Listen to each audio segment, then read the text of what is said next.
ఇలా చిట్టాలు జర చిన్నగా ఉన్నా చిత్ర విచిత్రంగా ఉంటాయి ఫ్రెండ్స్, మాటిస్తున్నా. కొంచెం ఆలోచింపజేసే రకంగా ఉంటాయి. ఇప్పుడు నేను ఈ వెనక మీకు స్లైడ్ పెట్టినా అంటే మీకు అర్థమై ఉంటుంది నేను ఏ టాపిక్ తీసుకుంటున్నానని. హిందూ ఉంటేనే డెమోక్రసీ, ఇది ఇలా రాసి పెట్టుకోరు మీరు. ఇలా హిందూ ఉంటేనే ఈ దేశంలో డెమోక్రసీ. ఇప్పుడే మా గురుగారితో మాట్లాడుతుంటే కూడా గదే నాకు హితబోధన చేశారు. ఇన్ఫ్యాక్ట్ చెప్పాలని అంటే హిందూ అనేటోడు భారతదేశంలో ఇక లేడు అని అంటే కేల్ ఖతం. ఇక డెమోక్రసీ అని అనేది అదొక పిచ్చి ఆలోచన. ఇక దాని గురించి పెద్దగా పట్టించుకోవాల్సిన అవసరం లేదు మనం దేశంలో. ఇంత గంభీరమైన ముద్దలు ఏంది అని అంటే ఇక ఇండైరెక్ట్గా మాట్లాడుకునే రోజులు పోయినాయి. ఇక డైరెక్ట్ మాట్లాడుకుందాం. ఫ్యాక్ట్ ఆఫ్ ది మ్యాటర్ ఏందని అంటే ఈ డెమోగ్రఫీ చేంజ్ అనేది ఒక పెద్ద ఎట్లయిపోయింది అని అంటే ఒక పెద్ద స్పైక్ అయిపోయింది ఇవాళ రేపు. ఇది ఎప్పుడు వస్తుందో, ఎప్పుడు మాట్లాడతాడో, ఎవడు మాట్లాడతాడో తెలియదు. ప్రతి ఒక్కడు వచ్చి డెమోగ్రఫీ చేంజ్ అని మాట్లాడతాడు. ఇది సర్వసాధారణం అయిపోయింది. మేము 25 లక్షలు ఉన్నప్పుడే దేశాన్ని విడగొట్టినాం, ఇవాళ 25 కోట్లు ఉన్నాం, దేశాన్ని అడగమా, డెమోగ్రఫిక్ చేంజ్ అడగమా అన్న ఆలోచనలు చాలామంది లోపల స్టార్ట్ అయినాయి. పాపులేషన్ అనేది ఒక 25% దాటిందా అని అంటే కేల్ ఖతం. అక్కడ హిందూ అనేటోడు తన పెత్తనం, ఆర్ టు దట్ మ్యాటర్ పెత్తనం కంటే మంచి వర్డ్ హక్కు కోల్పోవడం బంద్ అవుతున్నది. ఇలా మీరు హైదరాబాద్లో కాన్స్టిట్యుయెన్సీలు ఏమైనా తీసుకున్నా, మలక్పేట్ ఎక్సెట్రా అట్లాంటి కాన్స్టిట్యుయెన్సీలు తీసుకున్నా, దో మార్జినల్గా హిందూ పాపులేషన్ కొంచెం అక్కడ ఎక్కువన్నా గెలుపును కైవసం చేసుకున్నాడు అనేది నెక్స్ట్ ఇంపాసిబుల్ అయిపోయింది. అదే మనం అక్కడ ప్రయత్నం కూడా చేస్తామని అంటే పెద్దగా ఏమి ఉండదు. ఎందుకంటే టికెట్లు తీసుకునేటప్పుడు మనకు ఎవడెవడైతే ఠేకాదారులు కనిపిస్తారో తర్వాత ఆడెవడు కనబడి అడిగాడు. అట్లనే ఒక సంఘటన జరుగుతున్నది మన జామియా మిలియా ఇస్లామియా కాలేజ్లో.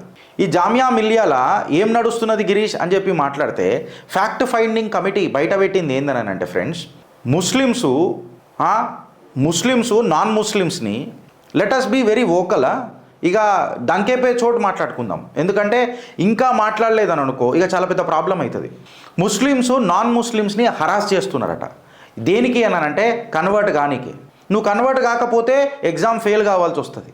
ఇది నేను మాట్లాడతలేను, జీ న్యూస్లో వచ్చిన కథనాలు. Convert to Islam or get rape, fail in exam.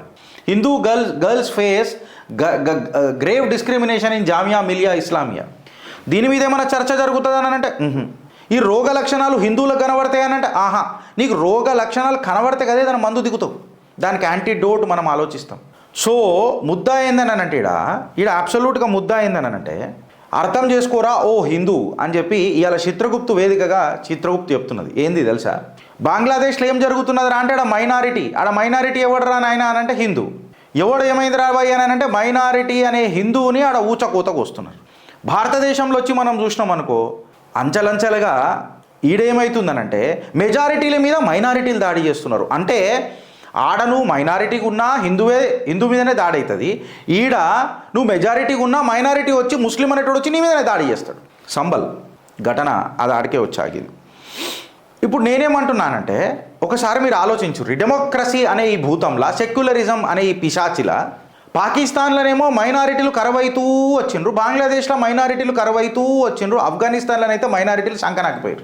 But అదే మన భారతదేశంలో డెమోక్రసీ ముసుగుల సెక్యులరిజం అనే పేరులా మైనారిటీలు పెరుగుతూ ఉన్నారు. ఎప్పుడైతే ఈ రేషియో 75-25 దాటింది, కేల్ ఖతం, దుకాణం బందీగా. రస్తే పే आओ, రోడోं पे आओ, दंगल करो, हमारा हक, हमें चाहिए आज़ादी, डेमोग्राफी चेंज, हक्के लड़ेंगे, ఓ జిందా హే హమ్ షర్మిందా హే, ఇట్లాంటి స్లోగన్లన్నీ మనకి వినిపిస్తాయి.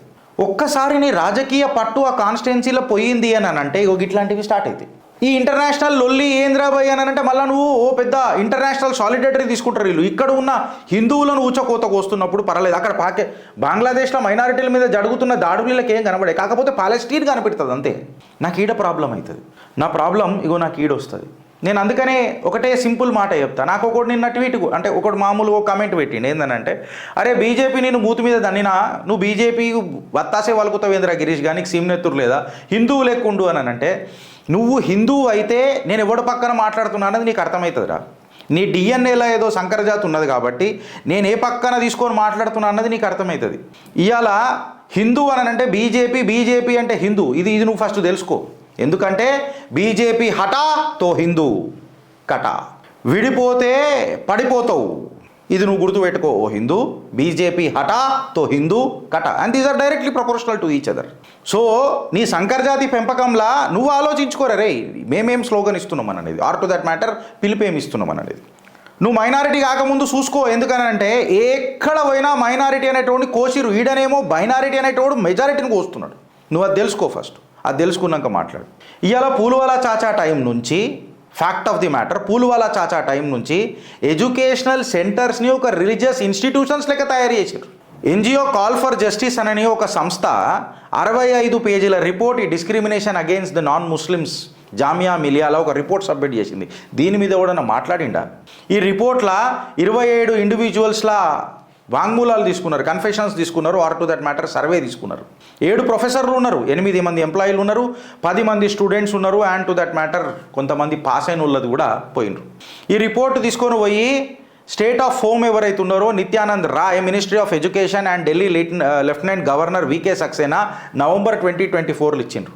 ఇలా క్లియర్ కట్గా ఈ రిపోర్ట్లో 65 పేజ్ డాక్యుమెంట్లో తెలిసింది ఏంటంటే ఎన్జిఓ సబ్మిట్ చేసిన కాల్ ఫర్ జస్టిస్లో ముస్లిమ్స్ నాన్ ముస్లిమ్స్ని ఎట్లా టార్గెట్ చేసిర్రు అని అనేది క్లారిటీగా రాసిండ్రు. డాక్టర్ అర్బార్ అహ్మద్ అనే ఒక అసిస్టెంట్ ప్రొఫెసర్ జేఎంఐలా ఆయనని మార్చి 2020లో సస్పెండ్ చేసింది వాస్తవం కాదా? ఆయన 15 మంది నాన్ ముస్లిం స్టూడెంట్స్ని సిఏఏకి మద్దతు తెలిపినందుకు ఫెయిల్ చేసిండా లేదా? ఇది వాస్తవం కాదా? నేను ఇవాళ అడుగుతున్నా.